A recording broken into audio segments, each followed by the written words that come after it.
Now, I want you to take a look at this brief clip. This is about the Puerto Rican attack on the Capitol building and the shooting, the actual literal shooting in 1954 of members of the House of Representatives.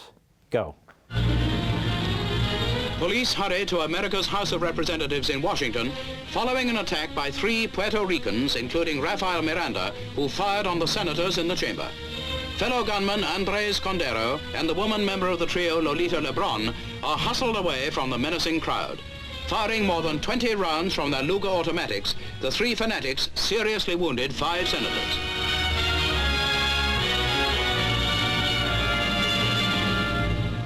Ambulances are rushed to the Capitol, along with doctors from a nearby naval hospital. Alvin Bentley, wounded near the heart and in the stomach, is carried out while police push our cameraman aside. Bentley's condition is still reported as critical. Clifford Davis, a Democrat leader, was wounded in the right leg. In the excitement, a doorkeeper, William Belcher, suffered a heart attack.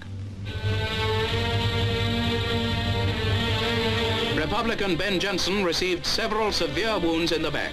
Many other congressmen escaped death by inches in the chamber. And Representative Halleck shows where a bullet ripped into his desk. Another round splintered the back of a congressman's chair. Representative Van Zandt, who helped capture one of the gunmen, points out where a bullet smashed through a chair seat after wounding one of the congressmen. Police demonstrate how a Luger was hidden in Lolita Lebron's handbag when she entered the visitors' gallery before the attack. The other assailants' guns are held as evidence. At police headquarters, reporters learn that a 4th member of the team, Irving Flores, has been arrested. Another Puerto Rican has since been accused of threatening to kill President Eisenhower.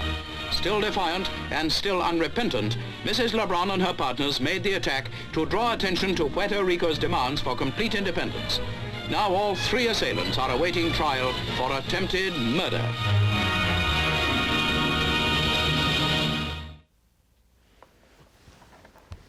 Jimmy Carter pardoned all of them. All of them. And his Attorney General said at the time that it was a humanitarian move. The Secretary of State said at the time, Vance, that it would send a message all over the world that the United States is a compassionate country. That's an insurrection. The bombings before were an insurrection. The bombing again in 1983 was an insurrection. Nobody was shot in the Capitol building on January 6th except an Air Force veteran who was shot in cold blood. She didn't have a weapon. She didn't attack anybody. She was crawling through a broken window and she was shot and killed. The media also like to say 5 people died that day. And they point to individuals who had heart attacks and so forth. They point to the officer who they first said was hit over the head with a fire extinguisher and killed by a protester, but that isn't the case. It was a stroke. And they attribute all those to January 6th. Well, then how many people died in Minneapolis during the riots from heart attacks and strokes and other events? How come they don't do that? Because the media are corrupt, they're sickening. They push an agenda. They're working with the Democrat Party now about January 6th. The people who violently attack police officers should be prosecuted fully. The people who literally broke into the Capitol building and did damage should be prosecuted fully. But how about the people who were waved in by the Capitol Police? What are they being prosecuted for? And yet they are. Or how about the people who stood on the Capitol grounds and watched? Why are they being prosecuted for trespass? Why is that?